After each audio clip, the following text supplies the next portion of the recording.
Okay, ladies and gentlemen, this is part two of protein synthesis.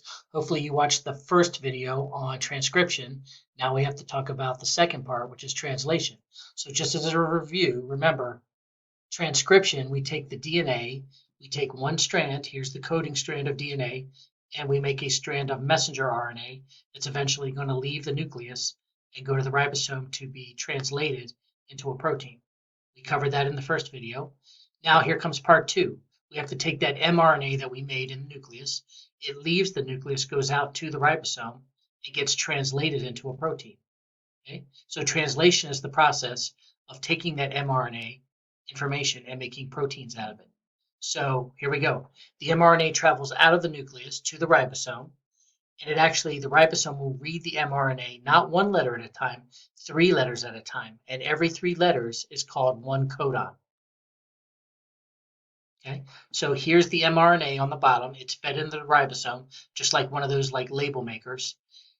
Here's the ribosome, and it gets read 3 letters at a time. So the first codon would be AUG. The second codon would be UUC.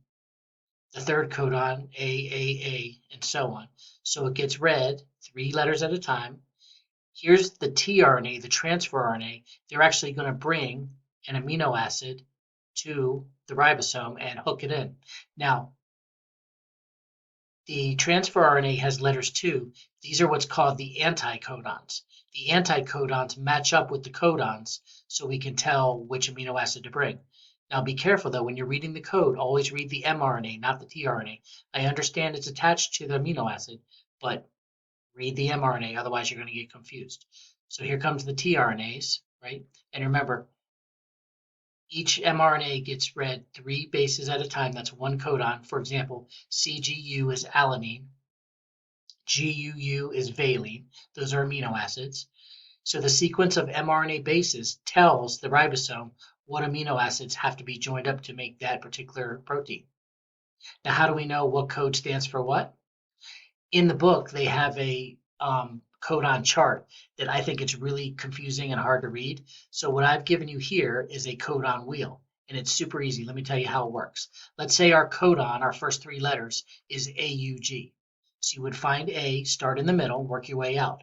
Here are the 4 letters that go with this A, so A, U, and then you go out to the third level for the third letter, G. A, U, G is methionine. You can write it down, just use the first 3 letters. So we would say MET. CCA, CCA would be proline or PRO. GAA, GAA would be glutamic acid or GLU. Okay, pretty easy. Usually proteins start with methionine, AUG. So we call that our start codon. That usually means start making a protein. Now there are some codons, right? For example, UGA, UGA, that's a stop codon. That means you're done, stop making the protein. So proteins have start codons and stop codons. Okay? So what happens is, remember the mRNA gets fed through the ribosome, one codon at a time or 3 bases at a time. They get read, and then the tRNA with the anticodon comes and brings the correct amino acid, and they get hooked together just like beads on a string using dehydration synthesis. Remember that from last semester? And then we have a growing protein coming out of that ribosome. Remember amino acids from last semester, right? There's 20 of them, 20 unique ones, and any protein is just put together by different combinations of those 20 amino acids. So you could have big proteins with thousands and thousands of amino acids all put together, and the only difference is the order that they're put together in. Okay, so here's our mRNA. Gets fed through 3 letters at a time, right? One codon at a time. Here's our transfer RNAs, and they're bringing the amino acids. So once it gets hooked together, it starts growing out. Now, the bond between each amino acid is called a peptide bond. We covered that last semester. So this growing amino acid chain is a protein, and it's sometimes called a polypeptide because there's a lot of peptide bonds. Okay. And remember, the only difference between any of these proteins is the size of the amino acid chain and the order of the amino acid chain. Okay, So why don't you try right now? Here's some mRNA. I'm going to pause the video, you pause it too, and I want you to translate these codons into amino acids. Okay? You should have gotten this: methionine, lysine, serine, cysteine, leucine, valine. Stop codon. Okay? For example, AUG, methionine, AAA, lysine.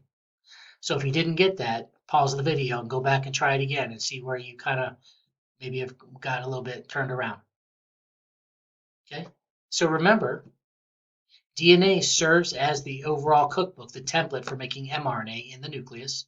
The mRNA gets made, gets edited, and then moves out of the nucleus and goes to the ribosomes. At the ribosome, the messenger RNA gets read, one codon at a time, 3 bases at a time.